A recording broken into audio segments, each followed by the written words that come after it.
going on, everybody? Welcome back to the Going the Distance podcast presented by ImmaculateSports.com. Twitter's at ImacSports. Instagram is also at ImacSports. It's episode 197, and I just skipped over the YouTube and TikTok, right? That is Immaculate Sports. Yeah. But now we're ready. It's episode 197, inching closer and closer to the big 200, which is pretty cool. But another week, a lot of stuff to talk about. The finals are done. Boston did it. They got their 18th. We'll talk about that. But before then, baseball. We're 2 weeks off of our power rankings, so we're due for some of that. Of course, the players of the week. And we talked about it last week. We're finally doing the All-Star ballot.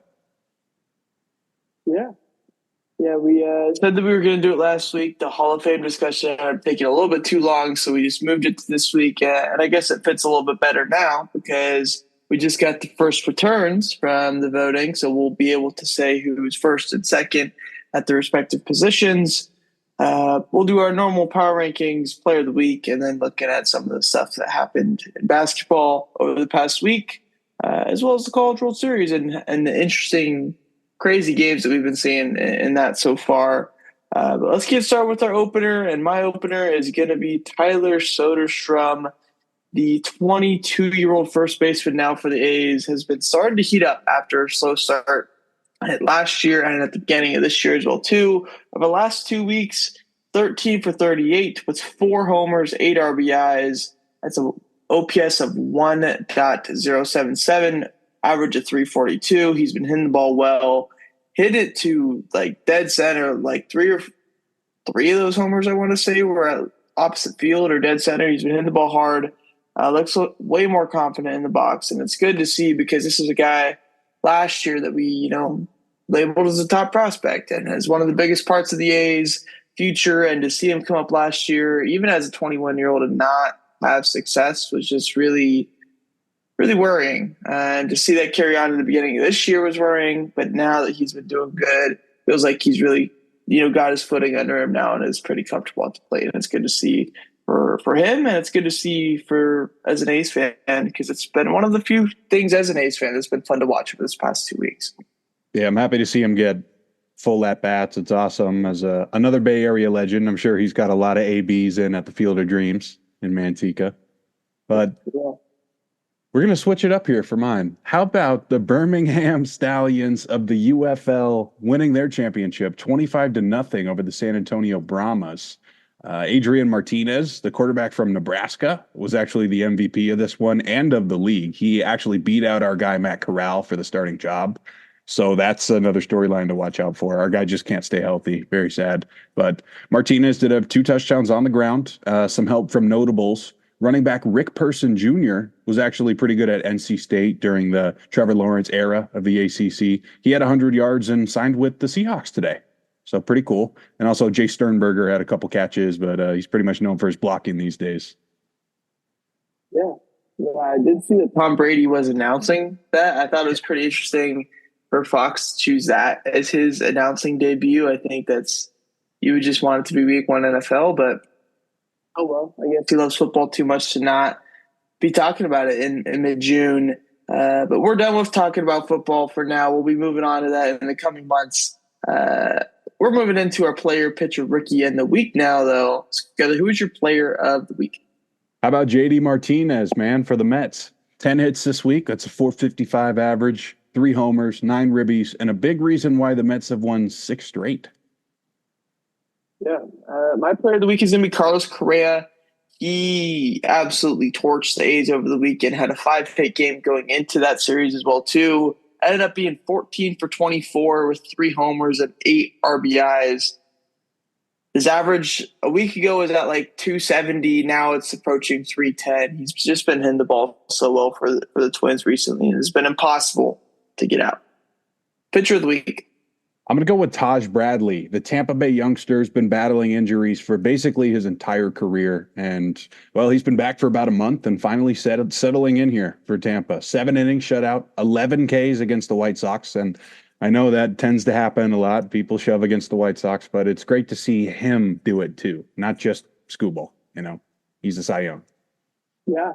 Yeah, I have a couple guys here for pitch of the week that I wanted to talk about. Ronel Blanco is the first guy, 7 no-hit innings, 3 hits, or not 3, no, not 2 hits, 3 walks and 8 strikeouts, and his another close to no-hitter bid there.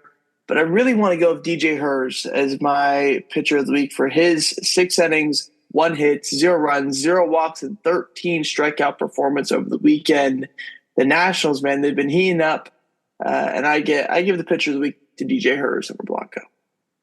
On to rookie of the week. Well, DJ Hers is going to get the nod here for me. You could reasonably put Imanaga or Skeens every single week, but you got to go with DJ Hers this week. Just allowing that one base runner with 13 strikeouts in just his 3rd career game is amazing.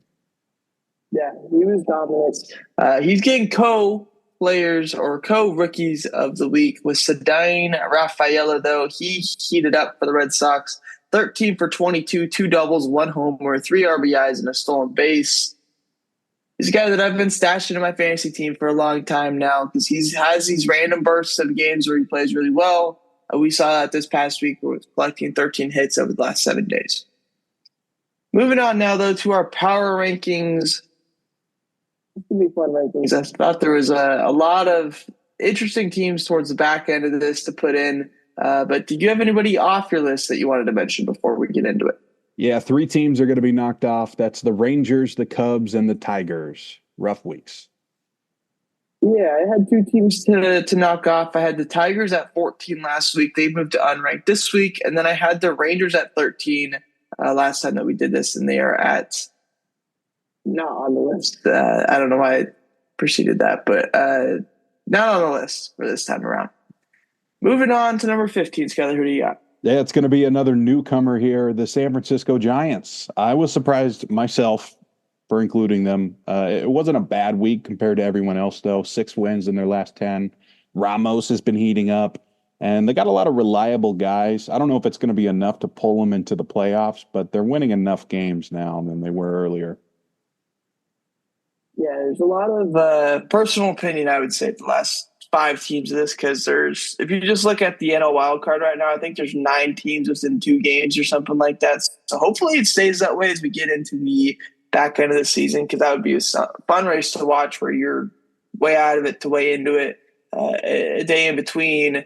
But my number 15 team has been absolutely rolling, and it's the New York Mets. They went 9-2 over the last 2 weeks, whether it's Lindor, JD Martinez, like Skyler said, Brandon Nimmo, Pete Alonso, Harrison Bader, Starling Marte, even Luis Torrens. They've all been raking, and it saved them because the pitching hasn't been that good outside of Luis Severino, or at least their starting hasn't been that good outside of Luis Severino because their bullpen has been ridiculous. There has nobody on their team in the bullpen has an ERA over 4 over the past 2 weeks. So with the combination of the back end of the bullpen and the lineup just going crazy, the Mets are right back into the thick of things at 34-37. Number 14. Number 14, another newcomer. It's the Pittsburgh Pirates making the list. And just I'll get it out of the way now. If I say a record and forget to say, how long it is or what it is, I'm referring to the last 14 days since we last talked about this. So during that time, the Pirates 8-5, a really exciting team.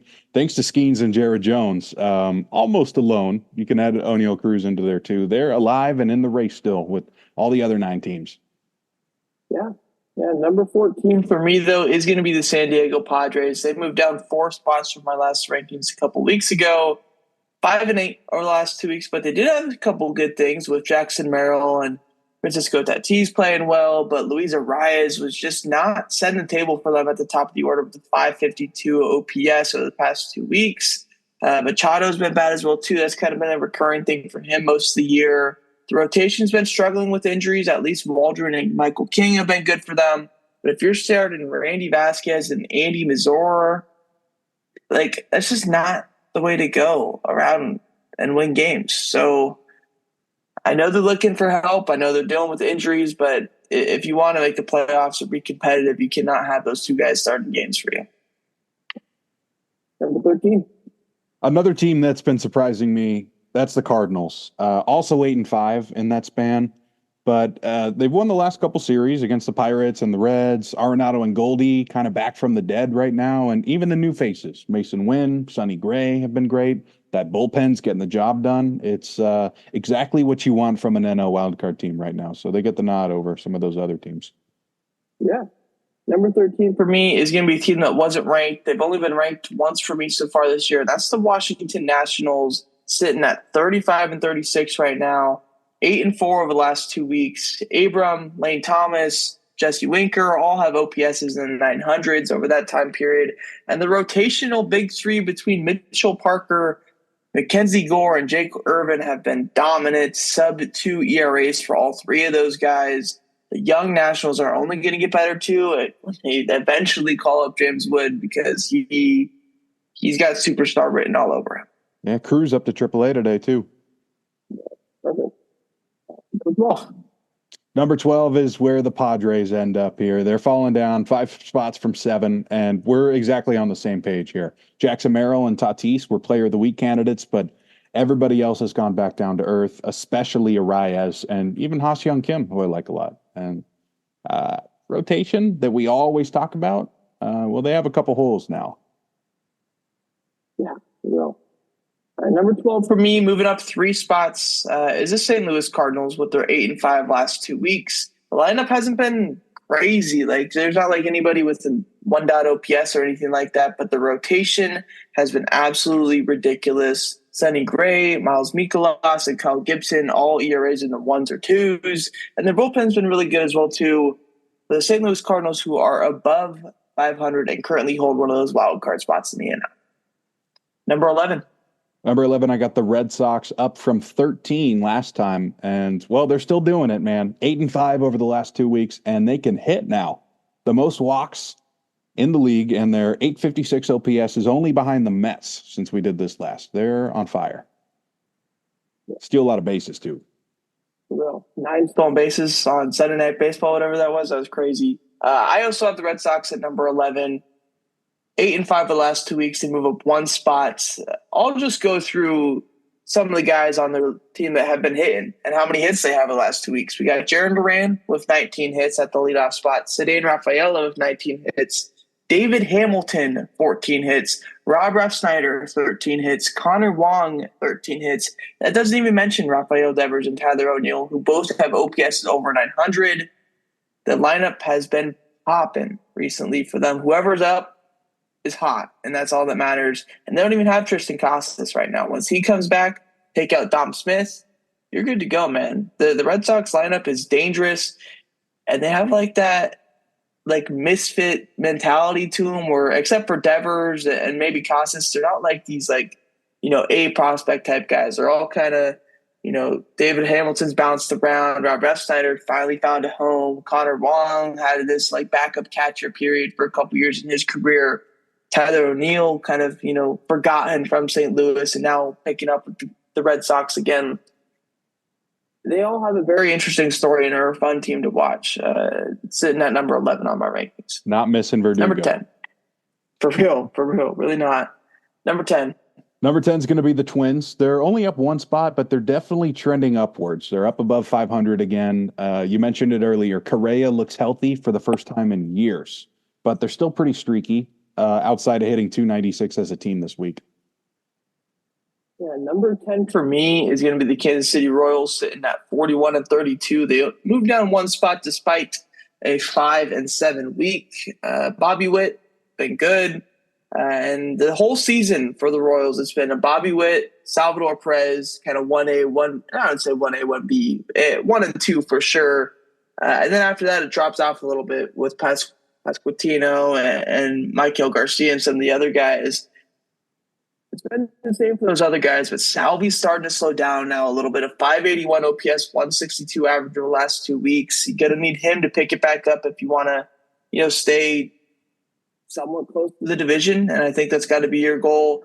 It also doesn't help that Seth Lugo and Brady Singer have been really bad over the past 2 weeks. A couple of dudes that they've relied on a lot. Both ERAs over 5. But Alec Marsh and Cole Reagans have both been good, though, with ERAs sub 3. On to number 9. Number 9 is where I have the Royals. They're staying put for now, and it's another solid team, very similar to Minnesota, but kind of the complete opposite trajectory. They're definitely scaring me right now, and it's frustrating because it seems like only Bobby Witt and Cole Reagans are going to reach their full potential because everyone else has had a really rough couple of weeks here. 5-7 record. Yeah. The number 9 team, I never thought this team would be this low on the rankings. It's the Atlanta Braves, moving down 3 spots from number 6 from a couple of weeks ago. 39-31 right now, 6-7 in the last 2 weeks. The 3 guys that have been great for them all year, Marcell Ozuna, Chris Sale, and Reynaldo Lopez, continue to be great. They're finally getting production from Matt Olson and Austin Riley, but they're just waiting on so many dudes in the lineup, whether that's Albies, Duvall, Sean Murphy, Michael Harris, Orlando Arcia. They're just not getting it done, as well as the search for a 5th starter on that team, whether it's Hurston Waltrip, AJ Smith-Sharver, whoever it is. It's just not working for them. They got to make a move here soon, I'd imagine, in order to round out that rotation and really be confident with that guy every 5th day. Number 8. Number 8, I got the Brewers up a couple of spots from 10. It's just a really well-rounded team that needs to stay healthy to be in the race. Maybe they go up even higher if they didn't get swept by Philly. That's their one knock right now. Other than that, they've been pretty great. Yeah, the Brewers are also my number 8 team. They moved down 1 spot, 6-6 over the last 2 weeks. They're just starting to lose out a little bit on that, I wouldn't say randomness production, but the just consistent production that they were getting from some of the guys earlier in the year. William Contreras had a pretty bad 2-week stretch. I'm sure he'll be fine. But Sal Frelick, Rhys Hoskins, both were not good over the past 2 weeks, as well as Freddie Peralta. Freddie Peralta had 3 straight bad starts. We're not used to seeing that from him. However, like the Brewers do, they always have somebody who's going to pick them up. And right now it's been the rotation, whether it's Colin Ray or Tobias Myers. They got ERAs sub-2. At the end of the day, it's Colin Ray and Tobias Myers. How long can you trust those guys? You're going to need some dudes to get healthy or make a move, call somebody up in order to really compete, most likely through September, because most of these guys haven't pitched full season or would be comfortable as guys that you have as a starter in the last part of the season. Number 7. Number 7, I got the Mariners up 1 spot. One of the best teams in the league since we last talked, 9-4. They looked pretty rough against Kansas City, but went right back to it, sweeping Texas. When this team scores a lot of runs, it's over. Seems like they've been doing it more with the long ball because they realize they can't hit for average with this lineup, but whatever they're doing is working. Yeah. Number 7 for me is going to be the Minnesota Twins, moving up 4 spots. 7-6 record isn't anything crazy, but like we talked about, Carlos Correa has been playing at an MVP level over the last 2 weeks, and he's not even the best hitter on their team over the last 2 weeks because that's Royce Lewis. And when Royce Lewis is back, it just boosts this team so much. They play so much better, and he's been MVP level every single time he's been available to play. Last 2 weeks, 6 homers and OPS near 1,300. They're getting other production as well, too, from Carlos Santana, Willie Castro, Jose Miranda. Feels like that will be the show team when you're talking about Carlos Santana and Willie Castro. But this team's been good in the lineup.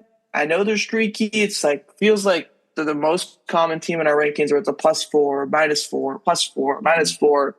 But they're on the upswing right now, and I believe in it because Royce Lewis is healthy. Number 6.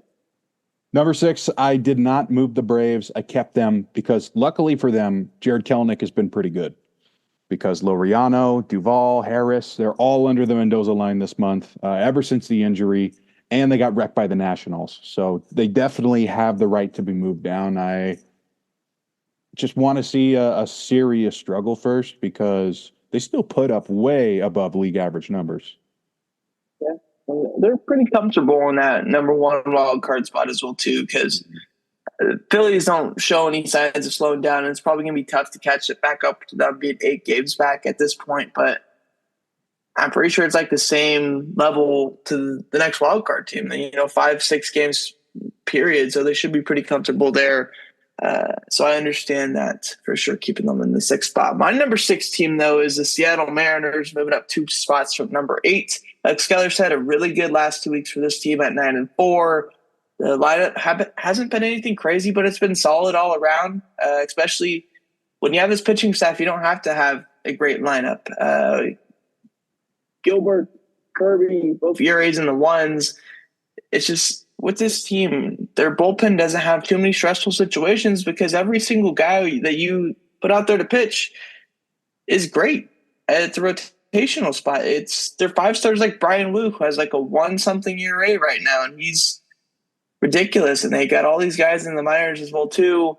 Seattle Mariners are hitting their stride right now. They have the biggest divisional lead in baseball, and they've been the team I expected them to be coming into the season.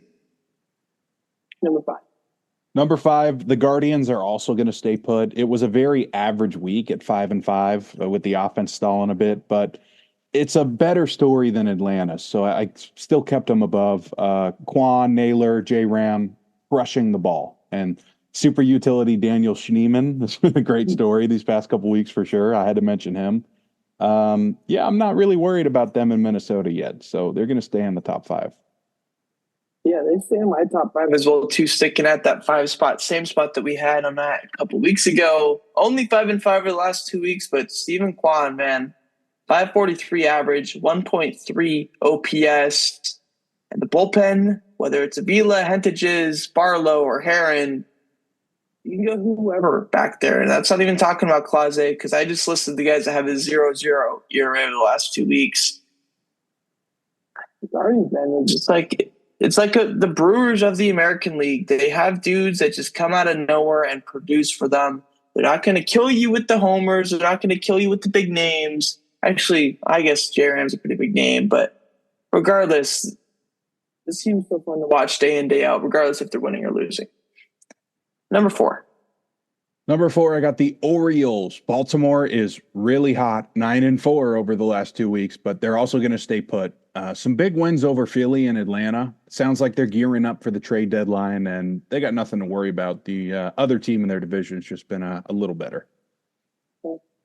Number 4 is where I put the Dodgers, sitting at 45-29, 7-6 over the last 2 weeks. Freddie Freeman's been great. Shohei and Teoscar have both been great. Tyler Glasnow's been great, but the injuries are starting to hit. We saw Mookie Betts fracture his wrist or hand a couple days ago, and that was terrible to see. Yoshinobu Yamamoto is now on the IL of tricep tightness. You lose those 2 guys. Those are 2 huge players for you, and while you should be finding regular season games, and obviously those injuries probably won't affect them in the playoffs, it's going to hinder you a little bit. And I know that you really have to be damn good to get that number 1 spot. That's what they want. So sticking at 4. Number 3, I got the Yanks dropping down a spot here, 8-5 since we did this last, but there's a couple concerns. Juan Soto missed some time, and everyone other than Luis Eel got rocked this week. They've been giving up runs as quickly as they've been losing players to injury. So I had to drop them 1 spot. And that series against the Dodgers was a little underwhelming. Yeah, they got pretty manhandled. Even though they took a game in that series, it felt like it was a Dodgers series. They didn't control that entire time while in New York. My number 3 team, though, is going to be the Philadelphia Phillies, down 1 spot from our last rankings. They're sitting at 48-24 now, 6-5 over the last 2 weeks. Kyle Schwarber's been going crazy because it's June. Harper and Baum have been great. OPS is over 950. Great Turner is back. Rotation's been a little weird, though. The 2 guys that you super rely on, Wheeler and Nola, have not been good. However, Christopher Sanchez and Ranger Suarez have been really good. I threw them down 1 spot because there's a couple teams that have been better than them. I'll say that. Number 2. So I actually did bump the Phillies over the Yankees this week, just a 1 spot switch, because they've been clicking on all cylinders still, and I feel like I owed them one. Like you said, Schwarber turns into Babe Ruth when it hits June. They got guys coming back, Alec Boehm, you mentioned, and just so much rotational depth. Like all the problems Atlanta has, they have the answers. And, well, they play each other a lot, and that's why they have the best record in the National League still. Yeah. Number 2 for me is going to be the Baltimore Orioles. They move up 1 spot from our last rankings. Like you said, 9-4 over the last 2 weeks. They've been really good. Gunnar Henderson stays on that MVP type season, having a 985 OPS. But it's the other guys starting to heat up. Anthony Santander, who had a terrible start to the season, has 6 homers and an OPS of 1 dot over the past 2 weeks. Austin Hayes has been really good as well, too. Adley Rutschman, Ryan O'Hearn continue their really good seasons. Corbin Burns showing why he was exactly what they needed in this pitching rotation with the 1.35 ERA and 3 game starts, or 3 games started over the last 2 weeks. Grayson Rodriguez and Kyle Bradish have been really good as well, too, but Bradish has now hit the IL with the UCL sprain, so we'll see how long he is there. Maybe that pushes Baltimore's hand to get an arm at the trade deadline because they have so many fucking prospects and they're not going to play. So trade Kierstad or trade Mayo, trade Norby, whoever it is, and get another arm in that rotation. Number 1. So I kept the Dodgers. The injuries are going to suck for a while, too. But here's the thing. They still went over 500 with all these issues. I know Mookie was there for most of that, but it was a really big statement in the Bronx, man. I'm not going to forget that one for a while. And they have one of the easiest weeks here. Colorado, Angels, White Sox, San Francisco. So I think they're going to stay at number 1 for 4 more weeks for me, too. Yeah. And as I am watching this, I just saw that Aaron Judge got hit in the hand and had to be removed from the game for the Yankees, which isn't very fitting because if he's hurt, then that would change the rankings. But the Yankees are my number 1 team as we get into that. They don't move anywhere because they were the number 1 team 2 weeks ago, 8-5 in the last 2 weeks. And it's because of Aaron Judge. He's got 5 homers and 17 RBIs and OPS of 1.3 in that time period. Stanton's been good. Soto's been doing what Soto does. Rizzo just got hurt a couple days ago with a fractured arm. He's out 6 to 8 weeks or something like that. They brought up Ben Rice, who has a mode just like Aaron Judge. I saw a video about that. He's like the left-handed Aaron Judge. It's pretty fun to watch him hit.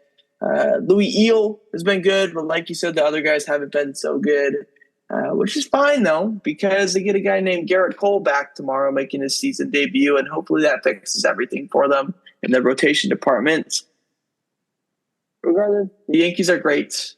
If they get Garrett Cole back and Judge isn't hurt for long, they'll stay great. And then it's got 13 to 50 wins, then they stay at the number 1 spot for me. All right. Moving on, though, to our all-star ballot. Like I said earlier, we were going to do this last week. Didn't end up doing it because we ran out of time. So we are moving into this today. Skylar, I guess we can go ahead and go in the order of the all-star ballot with the first base position first. Skylar, who's your American League and National League votes? Yeah, so American League, I ended up sticking with Vladimir Guerrero Jr. I think they got that one right. He's been all around such a much better player than last year, and I decided not to go with Naylor. And National League, Bryce Harper. Again, I think they got it right. I'm not going to go all the way through who I think is going to be the best lineup possible. It was either who I think deserves to start or get a guy some extra votes who normally wouldn't. Yeah, on the American League side, I did go with Josh Naylor. I think just the home run difference between him and Vlad is pretty tough with him having 10 more.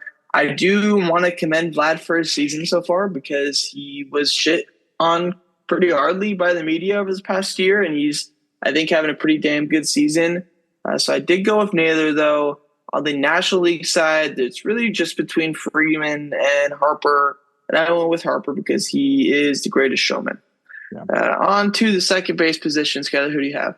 Yeah, I ended up going with Marcus Semien for the American League. Maybe there's some bias in there deep down, but I feel like he needed some votes for how consistent he's been still, like he is every year. And National League, it's got to be Ketel Marte. We mentioned him in the Hall of Fame talk last week. He's just been a hitting machine. My American League second baseman is not going to be Semien, unfortunately. I decided to go with Altuve instead. He leads the fan vote as of right now as well, too. And then on the National League side, I'm on the same page as you. Went with Marte, who's currently second in the second base position for the National League. On third base. All right, for the American League, I didn't think too hard about it. That would be Jose Ramirez. He deserves to start this one. He's been playing at an MVP level. And for the National League, I decided to switch things up. I'm going to go with Joey Ortiz of the Brewers. I feel like we have to take account here more than just like comparing OPSs. You know, the Corbin Burns trade could have been a complete flop for them. This guy's been awesome in that system and helping every night. Yeah. On the American League side, I'm on the same page as you. Pay no mind to really anybody else except for Jose Ramirez. I do want to give a shout out to Rafael Devers, though, and how good he's been for the Red Sox. But J-Ram's an easy choice there. And then with Balmer at first, Machado at second, as far as voting positions go, I felt like there's some good options left off that board. Like you said, Joey Ortiz is one. I decided to go with somebody else, and Brian McMahon, who I think is a really underrated player, and I think deserves to be at the All-Star game this summer. Shortstop. All right, AL, I did end up going with Carlos Correa. You mentioned it earlier. This guy's just been unstoppable, and I swear it's because he's finally healthy. He was playing through massive injuries. Nationally, Correa? Yeah. Over Gunnar Henderson and Bobby Witt? Yeah, those guys are going to get in. I was trying to get him some votes. Okay. Yeah, no, I'm completely aware. I just feel like people may look at his stats and be like, "Oh, it's similar with Vladdy, right? You know, only 8 homers. I don't know. Maybe he's been injured, but no, he's been solid. So let's get him some extra votes." Okay. Yeah, I don't think he's the best shortstop in the league, though. No. Similar story here. Ellie De La Cruz is going to be my National League shortstop. Just an exciting guy I want to see make the All-Star game, and he deserves to be there. Yeah. Henderson's at first right now. Bobby Witt's at second. I just had to go with Witt. I think the OPS stuff is pretty similar, and that kind of cancels out home runs or whatever. But that doesn't include stolen bases and defense, and I think Bobby Witt's been a bit better in those categories. So I give the nod to Witt. At the shortstop position, I would vote for Mookie as my pick, but now that he's hurt, regardless, I'd like to see Mookie be selected as the starter, even though he's not going to start now with his injury. If I didn't choose Mookie, I would want to go Tovar, but I'm not going to do that. I'm just going to choose Mookie. On to the catcher position. Yeah, for me, it's been Adley Rutschman, AL, all season long, 14 homers. And a quick story, too, before we move on. Sham today bet on Adley Rutschman to homer at Yankee Stadium because of the short porch.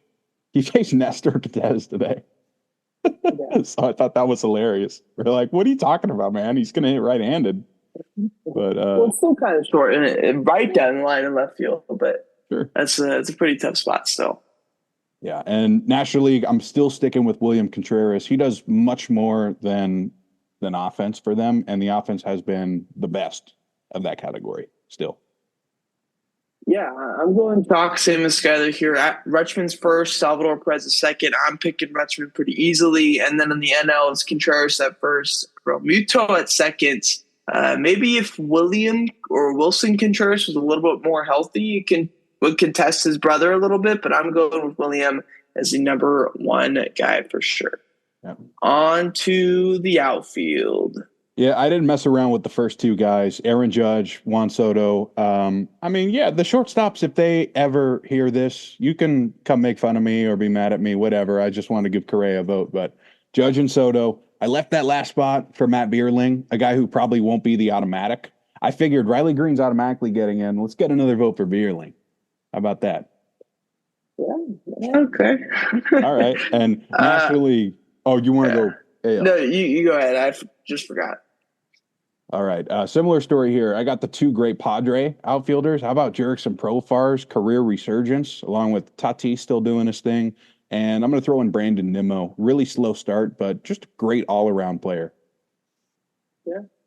In the American League, it's definitely Judge and Soto. You need those two guys to begin there. And I thought it was pretty interesting between Stephen Kwan and Kyle Tucker for my last vote. Obviously, Trout as well, too. If he was healthy, would be getting my vote. But Tucker's played about 10 more games than Stephen Kwan. I think that's enough with the production from Tucker to really get him that vote. On the National League side, I'm going with Tatis and Profar originally. And then my third vote is going to go to Christian Yelich. I think his resurgence has been something that's been really fun to watch. And he deserves to be in the All-Star game as a starter, in my opinion. On to the designated hitter position. Yeah, the AL, Jordan will be starting, I understand, but I still voted for David Fry. ever since we saw him on opening day, I knew this guy was going to rake this year. He ripped a double down the line. I was like, okay, I'm going to keep my eye on him. He's got a nearly 1,000 OPS this season, hitting over 300. And of course, I want to see Shohei start the All-Star game, so I picked him for the National League. Yeah, I decided to go with the only A that has an opportunity to start this year, and that's Fred Ricker. So I'm sorry, Jordan. I know Jordan will definitely be the guy to start, but I want to see it be Ricker. And in the NL, I'm not voting for Ozuna, so I'm picking Shohei as my guy there. You can call me biased because I am biased, motherfucker. Like, that is how it is. But moving on from there, we got to talk about the NBA Finals. Game 5 ended last night and resulted in the Celtics winning their first championship since 2008, only their second in the 2010s, the 2000s in general. How they moved to number one again? 18 NBA championships gathered. We don't have any question here, but what's your reaction to the Celtics winning again? So it always feels good to get a prediction right, but I still don't think I'm wrong when I get angry at people saying this was the worst finals ever or a Mickey Mouse run, because they still had to win all those games, and they beat the crap out of everyone they played this season. We had some great games in the finals, too. Dallas could have easily rolled over after game 3, but Luka wasn't going to quit. At the end of the day, the teams who understand the secret of basketball will have an advantage winning the championship. Your star players have to be willing to give up some shots, play team defense, pass the ball from Russell to Magic, Jordan, Duncan, 04 Pistons, Curry, and now Tatum and Brown. Tatum really impressed me in the closeout game, man. He understood he could not have 9 turnovers again. If you want a stress-free game, you got to get your teammates going early. And he still ended up with 30. I'm not going to complain about Jaylen Brown winning the hardware. I think he's the smartest guy on the court, 2 steals a night in the playoffs. And it's tough to say if either of these teams are going to be back in the near future. There's a massive shift coming to basketball contracts. They're trying to get rid of the super team. But with how talented this league is becoming, I still want to see this matchup again. I wouldn't mind seeing in a couple years Luka against the Jays after they hit peak maturity, because this was a pretty good matchup, I think. Athleticism and strength-wise and smart-wise. Not necessarily some good shots being taken, but some good players for sure. Yeah, I think it was like the worst finals in a long time because of just the players who were in the game. I didn't see this as on ESPN stat or anything like that, so I decided to look it up. I felt like there was a former MVP or a current MVP in the finals like every single year for a long, long time, whether it was Jokic, Giannis, Curry, LeBron. It was like that way since 2014. This is the first one since then that we've had since like 2012 or 20. I forget exactly what year it was, but it's been a long time since we haven't had an MVP in the finals. Maybe Luka will change that eventually when he gets an MVP, but as of right now, there wasn't that MVP caliber player. And I think that's kind of what made it look different, because we've always had, the best player in the league in it at that point, most likely. Regardless, I think I don't think I know. Tatum gets a ridiculous amount of hate online, man. And for what? Like, sure, he's a little cringy with the stuff he does. I thought it was pretty funny how he was trying to create all these iconic moments with the "we did it!" like screaming that up in the air, trying to be KG. He was trying to do the "what they gonna say now" stuff from a couple years ago, I believe, with Steph. He did the Kanye "I guess we'll never know" stuff. But I thought it was interesting, and I think it was Brian Windhorst said this on Pat McAfee as well too. The most iconic moment that's going to come from this is, or like iconic celebration moment that's going to come from this, isn't one that he forcibly tried to do like he did multiple times throughout the night. It's when Deuce came up to him, and then he realized it was Deuce. And he put him up in the air like he was like Lion King. And there's a photo from directly behind Tatum that has the confetti in the sky and Deuce smiling and all this stuff. And it's like, I think Windhorst said is like, Jason, if you don't have like a 5 foot by 7 foot framed picture of that in your living room tomorrow, then you're doing fatherhood wrong, because that was one of the sickest photos that you can have. And I assume that Tatum probably realized that, and that might be like on an Instagram post in the coming days.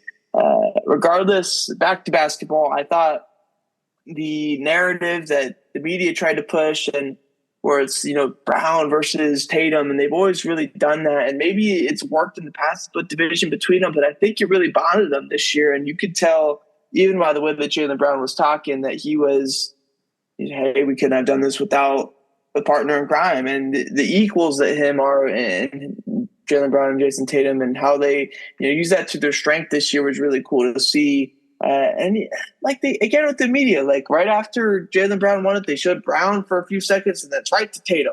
Right to Tatum to see how he's reacting. Of course, he's gonna be clapping and dapping him up and stuff. They just won the NBA championship. I don't really think they care about Finals MVP and stuff like that. Maybe down the road, if Tatum's trying to win, be a GOAT or something like that, then sure, you're going to need those, but who cares? At this point, you just want to ring. It should be the least of your worries, and it was the least of Jason Tatum's worries last night, which is awesome to see. It was so cool to see some of the role players who wouldn't be role players on other teams be okay with their roles this year for the Celtics, whether it was Derek White, Drew Holiday, Kristaps Porzingis, even Peyton Pritchard, Al Horford. They all became selfless to win this ring. It wasn't a I game. It's whoever's hot is going to work, and they're not going to go away from that. And they showed that again last night. It was pretty much for most of the fourth quarter, just Tatum playing iso ball and getting downhill and just making a decision whether to go up or pass it out and get one of the many assists that he had along the night. It was just a very complete game by Boston, and it showed exactly what they did all season to teams because they had no weaknesses, and they should be back if they find a way to keep most of these guys. I think they were far and away the best team in the East. I really don't think there was much competition in that category. As they can lose somebody and still be fine. It's just, again, balance and egos, man. At this point, all those guys are champs. At some point, somebody's going to want a bigger role or something like that, and you're going to have to find a way to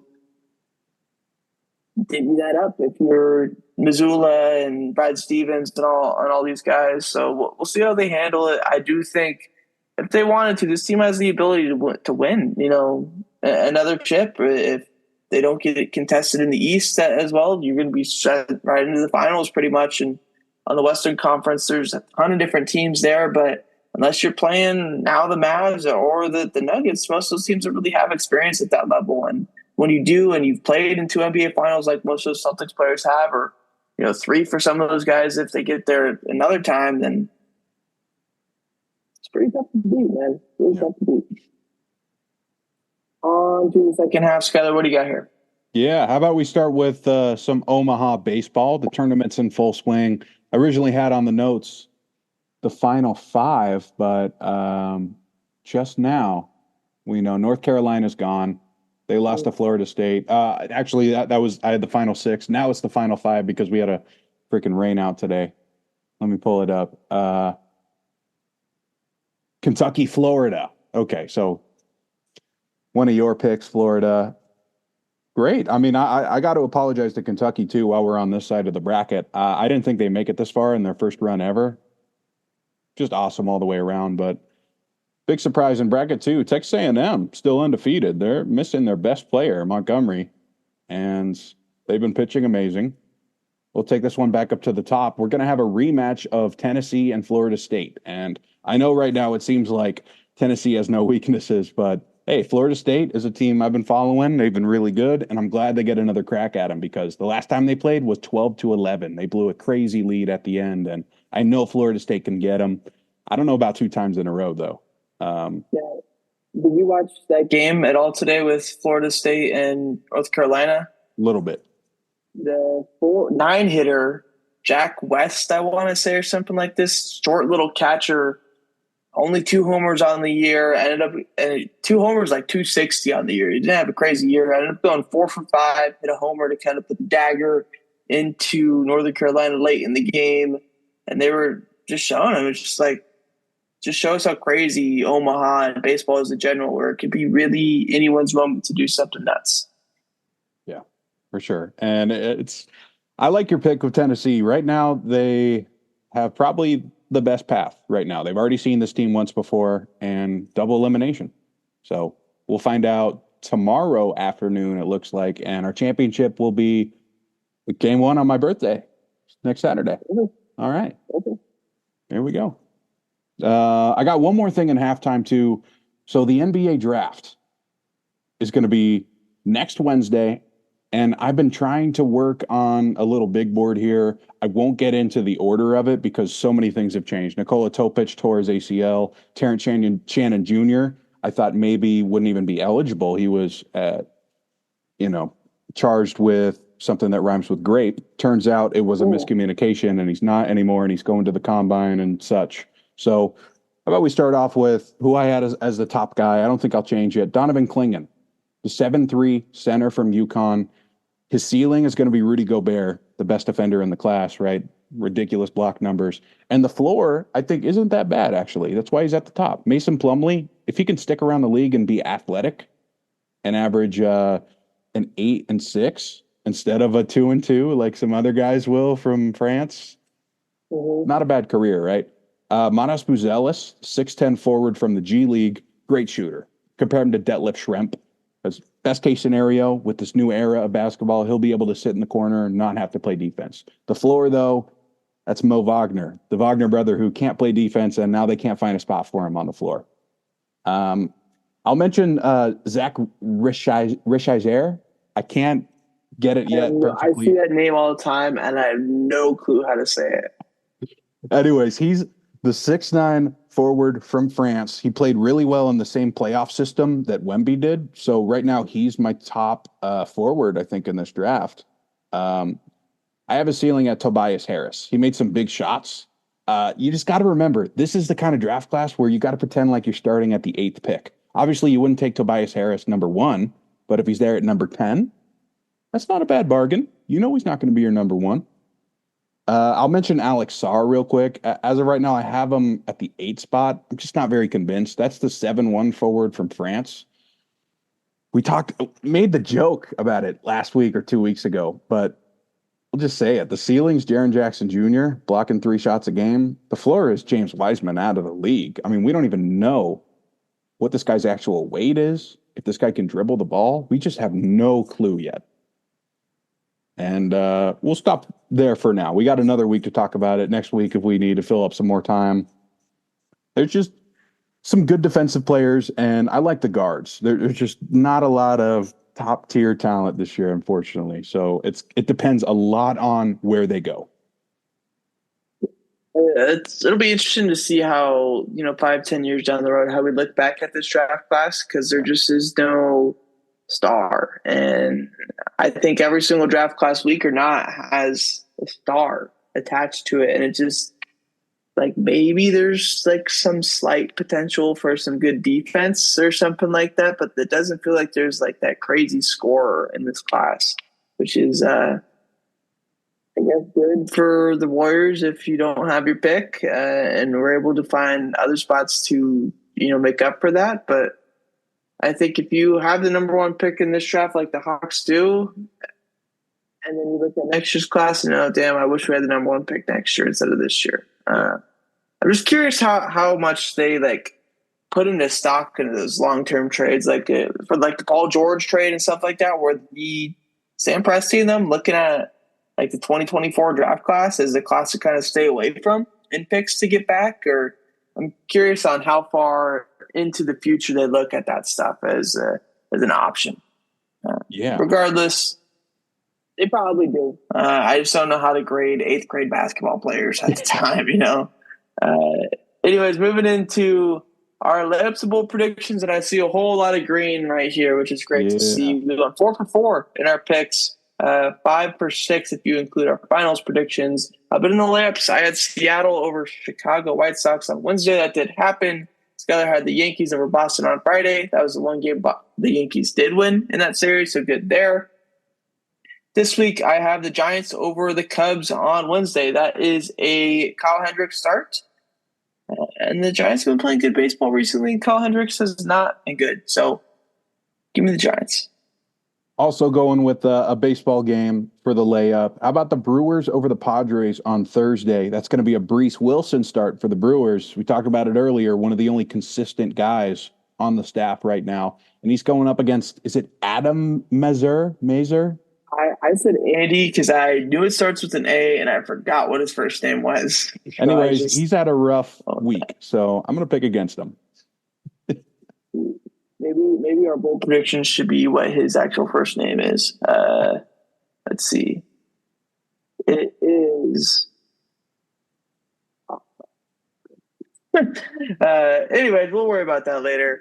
Last week, bold prediction was good. I had Florida advances past round one in the not the World Baseball Classic, the World Baseball Classic of college baseball held in Omaha, Nebraska every single year, aka the College World Series. That was green because they're still alive. Skyler had Detroit over Houston on Friday, and that did happen. I believe that was the game that they destroyed them, right? It was actually Saturday. This is why I write the pictures down, because this always happens. Flaherty, I guess they bumped back one day, and he ended up pitching on Saturday, and they destroyed him. They won on Friday too, I think, right? I'm not sure, but I was really confused reading it because I one of the games I looked at, they lost, and I thought they won, and I was like, no, where's Flaherty at? That's who I bet on. I bet on him because he's the most overrated player in the league. But hey, Flaherty won. It's all green. This week, though, I have the A's getting a win over the Royals on Thursday. That is a Mitch Spence start versus Seth Lugo. These two, I don't know if they matched up, but I know they each pitched against each other teams last time that the A's played the Royals last month, I want to say. Now Lugo has been struggling quite a bit, and Mitch Spence has been pretty solid for the A's. I'm saying the A's get a W on a day game on Thursday. All right. I'm going to go with a pretty big game that's happening on Friday. How about the Braves taking one in the Bronx? That's Chris Sale against Carlos Rodon. I feel like Rodon is on the brink of just exploding, and not injury-wise, just I don't trust it, man. He's had a couple of really great starts in a row. Last week didn't look so good. I trust Chris Sale. He's pitched in the Bronx before with Boston, and it's what I'm going to go with. It's good enough odds for me. We got some news to report, unfortunately. So on Thursday, there is the Rickwood Classic game, which is the birth site, I'm pretty sure, or birth city, Willie Mays. And I saw an interview today on MLB Network from Harold Reynolds, and then there was Willie Mays' son and Jake Peavy. And it was kind of weird to see Jake Peavy there. I'm like, that doesn't really make sense. Like, I knew he was a Giant, but what's the connection there? And I guess Peavy and Peavy's father, as well as Willie Mays, had a very deep connection, kind of bound through like the eyesight stuff, because Peavy had like bad eyesight or something like that. And Willie Mays at that point didn't have much, but they bonded over that, I guess. And I guess the voice of it kind of just comforted him. And I was interested to see on why Willie Mays wasn't there instead of his father or instead of his son. And I knew Willie Mays was struggling with health a little bit at this point. He was kind of struggling to move around. And then we just got the news as of 5 minutes ago from the Giants Twitter account saying that Willie Mays has passed away at the age of 93. One of the greatest baseball players of all time, without a doubt. There is probably the most iconic play in baseball history with his, running backwards catch at Polo Grounds. But one of the most synonymous names with the game of baseball, one of the greatest players of all time. And I guess we'll say RIP for that. Yeah, for sure. That's ridiculous that happens right when they go to his field. Mm-hmm. And the Giants are playing in that game too. Yeah. So I assume probably the greatest center fielder of all time. Yeah, we'll be seeing some stuff on Thursday. I'd imagine 100%. Yeah, but pretty sad stuff there. Mm. Anyways, bad ending there, of course, but we do have to wrap up episode 197.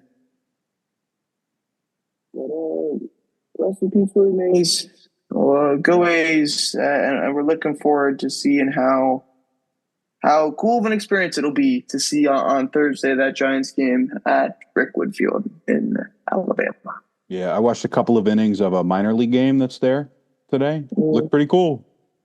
Yeah. All right, that's all. Rest in peace, Willie Mays. I'll be back next week for 198s.